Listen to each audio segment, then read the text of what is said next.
Welcome to Titan HST's Business Continuity Today, hosted by Todd DeVoe, where planning meets reality.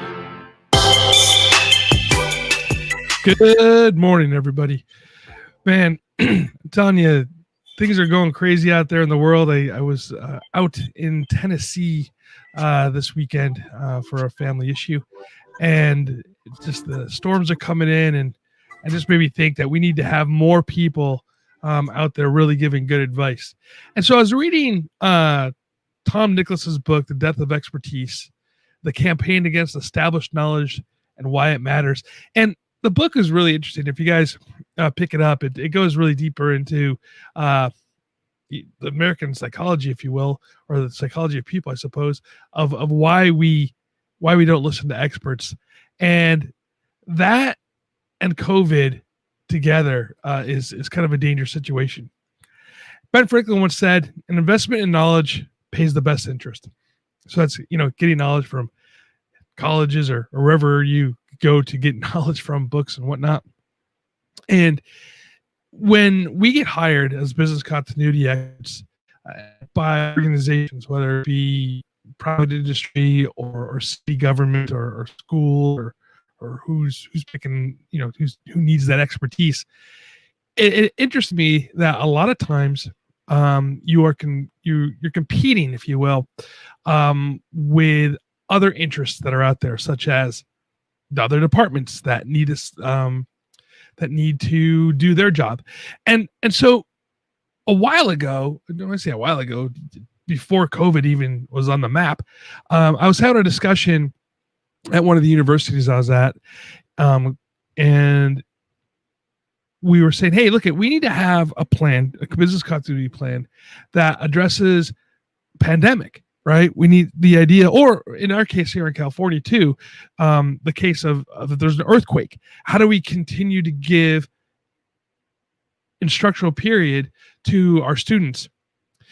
And my suggestion was, hey, we already have technology there. It's not about the infrastructure is there, right? We have online education already. There's schools, University of Phoenix or the type of place that's 100% online. So the technology is there.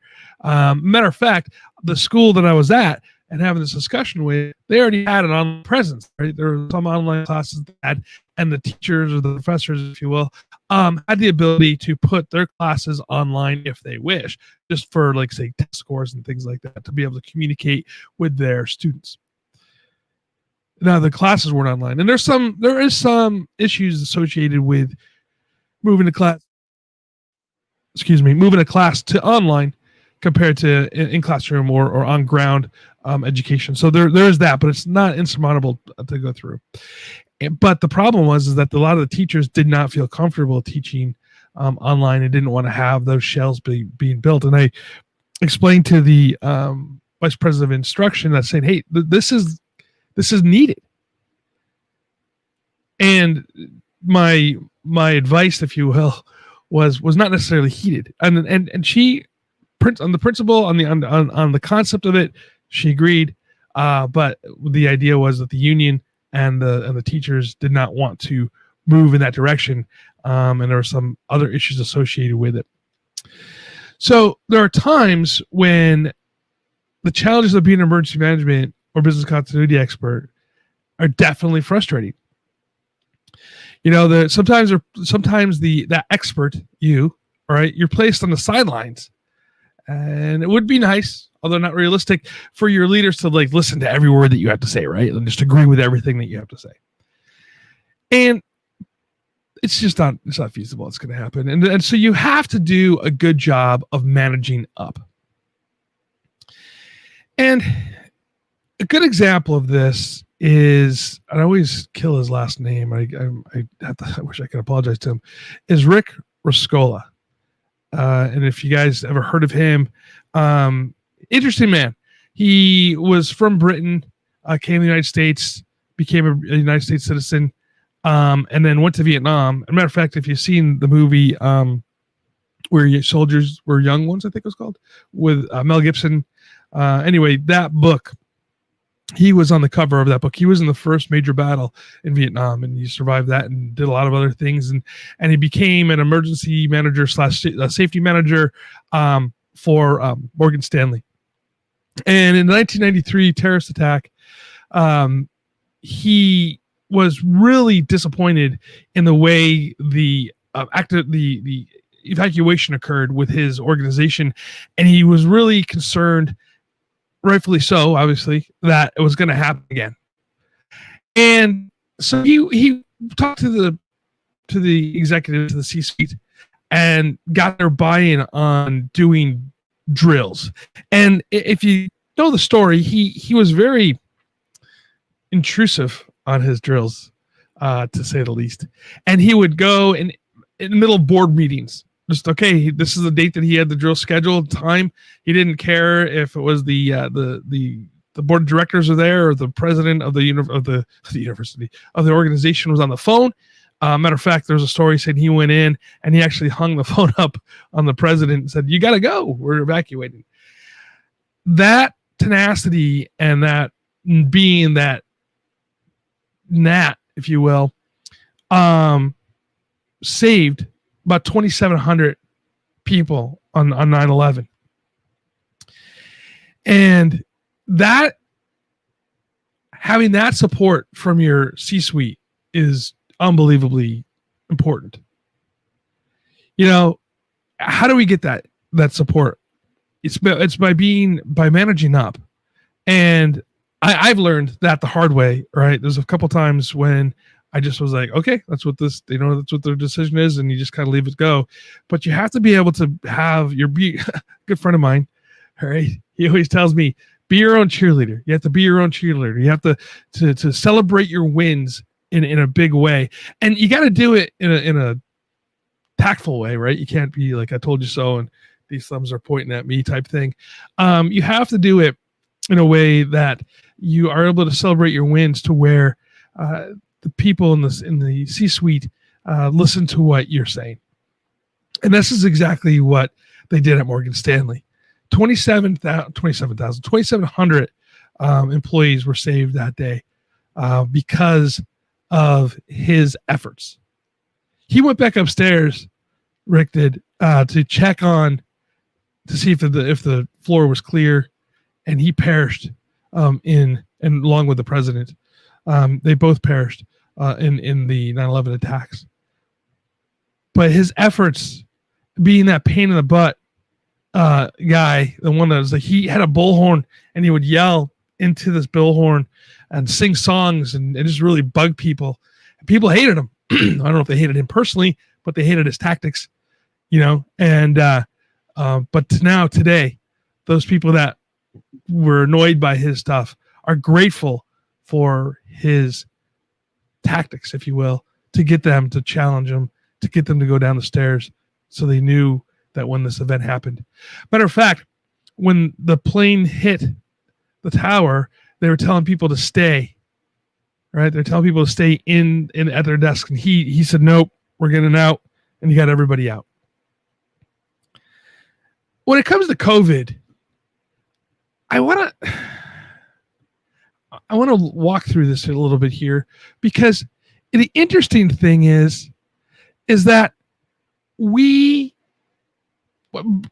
business continuity, emergency management experts, right? We're saying, hey, this is going down. We put pandemic flu, we called it, or pandemic planning, into our plans.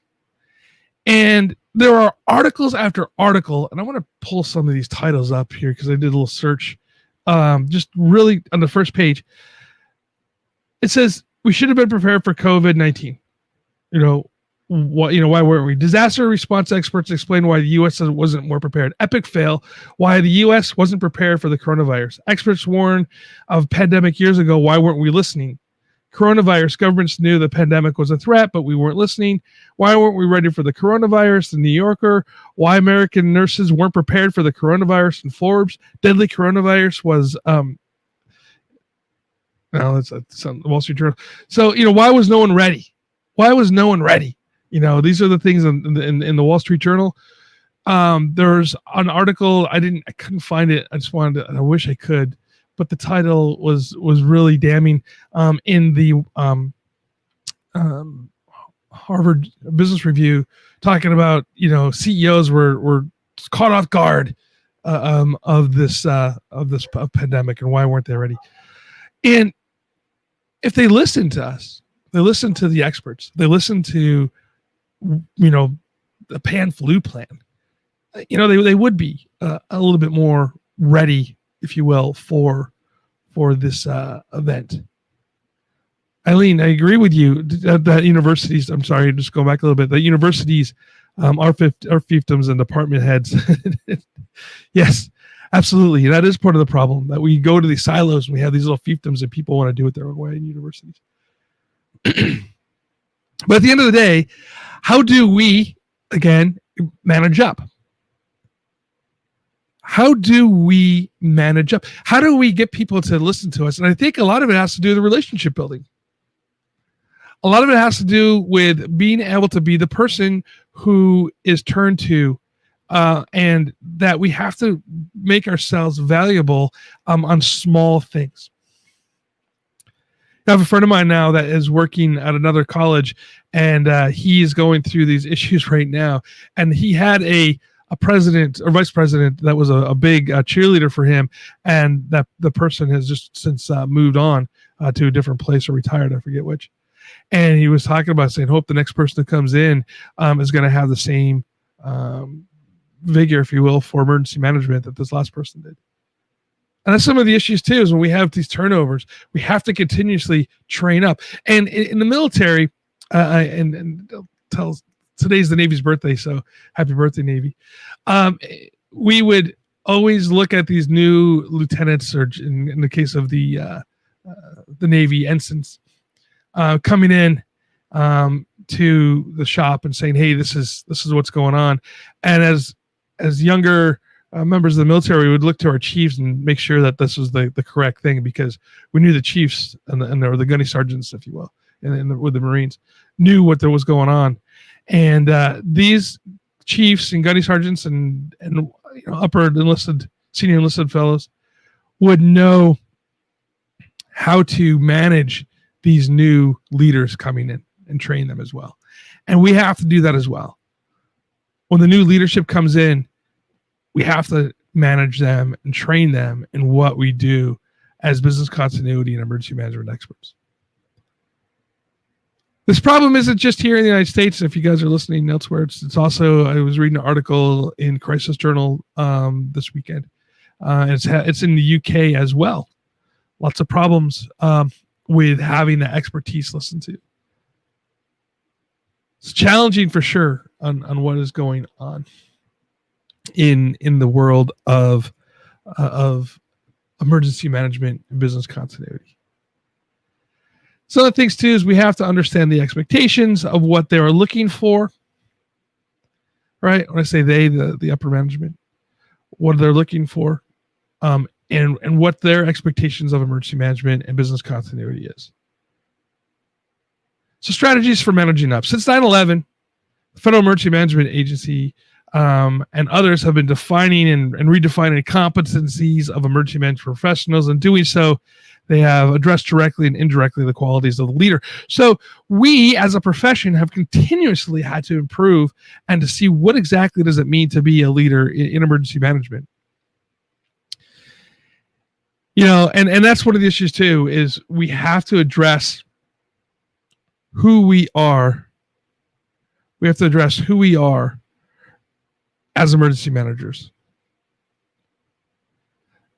Well, that being said, I think that some topics that we'll be discussing here further on down the road is exactly how to define what business continuity and emergency management is. How to define where we sit in the organization. And how to define, how our strategies will improve the ability for us to continue to give services. And I think that is key into what we are doing here as far as managing up. There are times when, as a professional, right, we are not necessarily in a leadership role by design, by our title and by our position in the organization. However, we have to be that locker room leader. We have to be that person who can make those relationships. We have to be the person who can go beyond the silo, if you will. Now, as I wrap this up, I'm going to challenge you all today. Go out there and make a meeting with your C-suite. Give a presentation, if you will, on what your role is in the company and what the expectation should be of you. You know, I don't want you guys to feel that you're sitting in the basement, like in the movie The Office Space, where you're sitting in the basement with your red stapler, right? You need to get out of that hole, and you need to go and knock on doors and sit down and make relationships and build those relationships up and make yourself valuable. Today, at any time during our careers, during pandemic, would be the time to be able to do this. Well, everybody, I want to thank you all for being here with me this morning and listening to Business Continuity Today.